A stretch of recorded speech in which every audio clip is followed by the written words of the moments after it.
আমি জানি অনেকে ভেন্ডি খেতে চায় না। এই রেসিপিটা খেলে একবার কেন বলবে আবার বানাও, আমি আবার খাবো।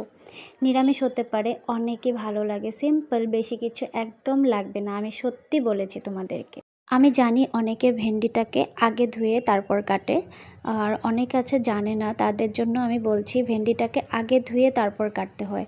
তবে কি হয়, পিছলা পিছলা একটা ভাব হয়, ওইটা হবে না।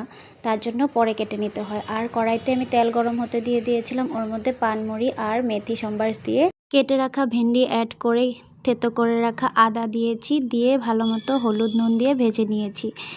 ভেজে তারপর জিরার গুঁড়ো দিয়েছি 1 চামচ, দিয়ে জলের মধ্যে গুলিয়ে এখানে অ্যাড করে কষিয়ে দিয়েছি। কষানো হয়ে আসলে একটু লঙ্কার গুঁড়ো দিয়ে একটি ছোট আলু আমি সেদ্ধ করে নিয়েছিলাম, ওটা আমি ম্যাশ করে বাস গ্রেভির মতো বানিয়ে নিয়েছি। ও আগে হ্যাঁ, তোমাদেরকে একটা কথা বলে দিই। এই যে আমি ভেন্ডির রেসিপিটা বানিয়েছি না, এটা লুচি বা পরাঠার সাথেও মানে লাগে মোটামুটি, কিন্তু লুচি আর রুটি সাথে খেতে ভালো লাগে, ভাতের সাথে তো ভালোই লাগে।